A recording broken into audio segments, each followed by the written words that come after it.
अप्रैल 1958 में लाहौर जाने वाले एक मुसाफिर को कराची एयरपोर्ट पर रोका गया तो उनके पास से 3100 तोले सोना बरामद हुआ।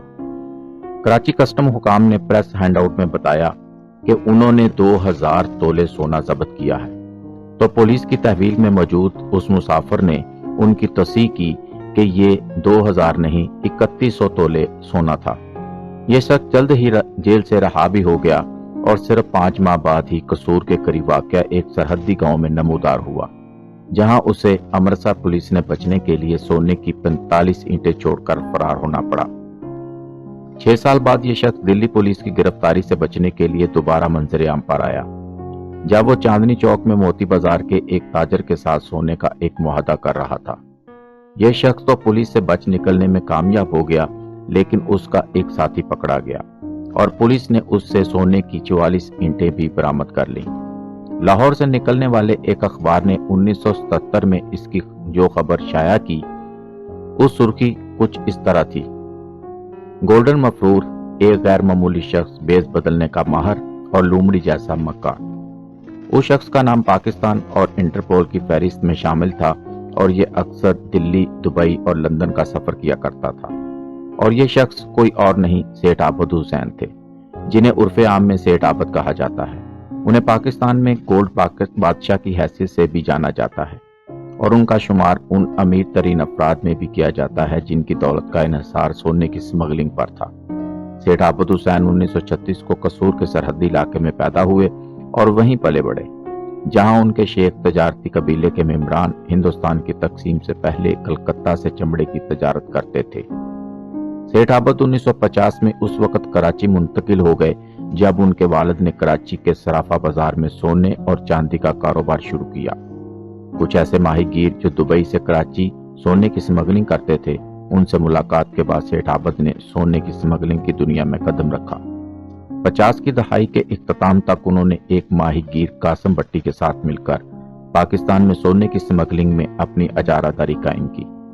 उनकी ताकत कराची की बंदरगाह, पंजाब की सरहद, हुकूमती इंतजामिया और सियासी हलकों में तो मौजूद थी ही, लेकिन वो सरहद की दूसरी जानब और उससे भी आगे बहुत से काम सर अंजाम दे सकते थे।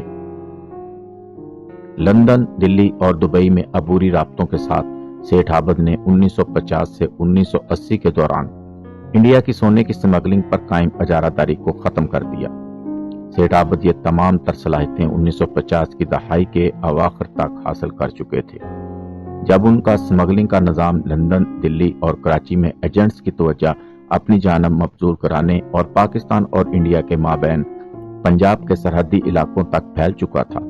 इब्तदाई तौर पर यह निजाम करीबी रिश्तेदारों के नेटवर्क पर मुश्तमिल था। उनके भाई हाजी अशरफ, जो बहुत फरावानी से अरबी जुबान बोल सकते थे, दुबई में मुकीम थे, जबकि उनके दामाद गुलाम सरवर अक्सर बेशतर दिल्ली जाते थे और सोने के स्मगलर हरबंस लाल से मुलाकात करते थे। सेठ आबद का नाम पहली बार इंडियन प्रेस में उस वक्त सामने आया जब 1963 में टाइम्स ऑफ इंडिया ने खबर दी कि पाकिस्तान के गोल्ड किंग के इंडिया में रवाबत हैं, जबकि उनके बहनोई को दिल्ली में सोने की 44 ईंटों के साथ गिरफ्तार किया गया है। जब उनका स्मगलिंग का कारोबार मजीद वसी हुआ तो उन्होंने पंजाब के सरहदी इलाके के देहातों में रहने वाले कुछ एजेंट्स को सोने की स्मगलिंग की फ्रेंचाइज दी।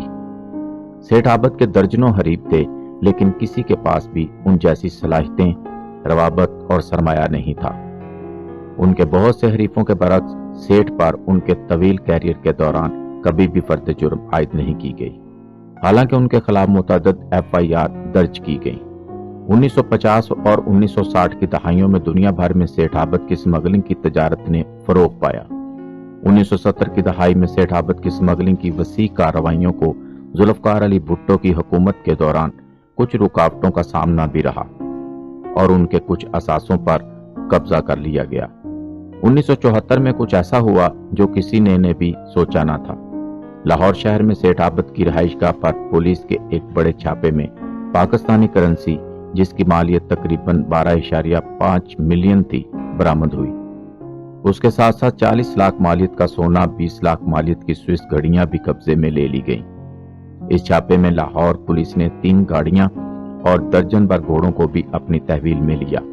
जिन्हें गैर कानूनी सामान की नकलो हमल के लिए इस्तेमाल किया जाता था।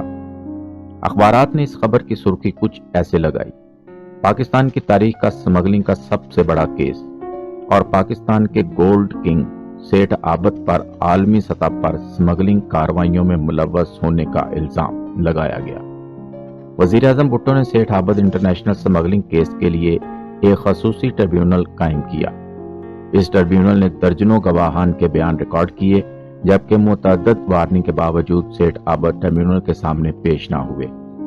सेठ की गिरफ्तारी का मामला न सिर्फ लोगों की रोजमर्रा की गुफ्तगू का हिस्सा बन गया, बल्कि भुट्टो हुकूमत के लिए रियासती रिट का भी एक टेस्ट केस बन गया।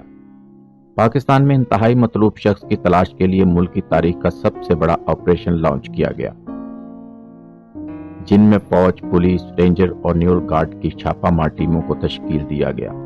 कराची में सेठ आबद की रिहाइशगाह पर भी छापा मारा गया, जहां से बड़ी तादाद में गैर मुल्की करेंसी और सोने की ईंटें बरामद की गईं।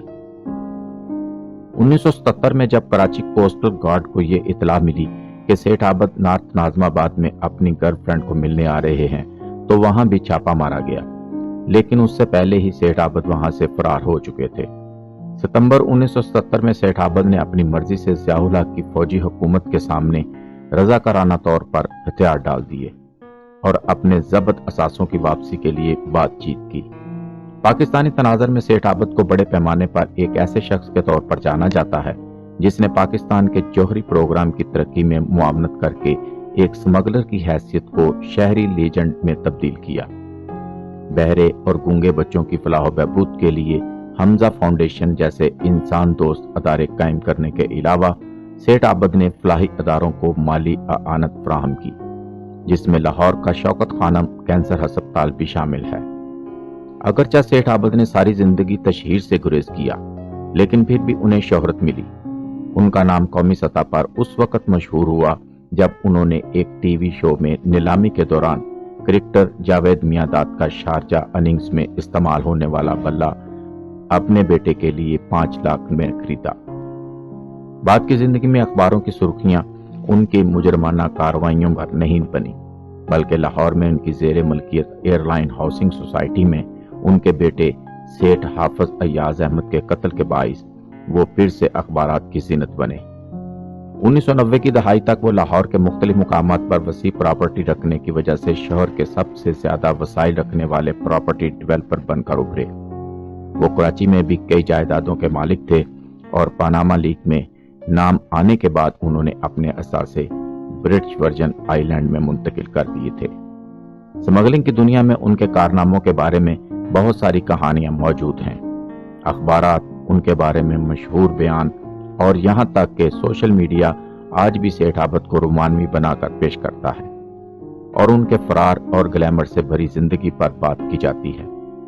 सेठ आबद हुसैन 8 जनवरी 2021 को 85 बरस की उम्र में वफात पा चुके हैं, लेकिन उनकी शख्सियत आने वाले दिनों में कई अशकाल और मानों में जिंदा रह सकती है।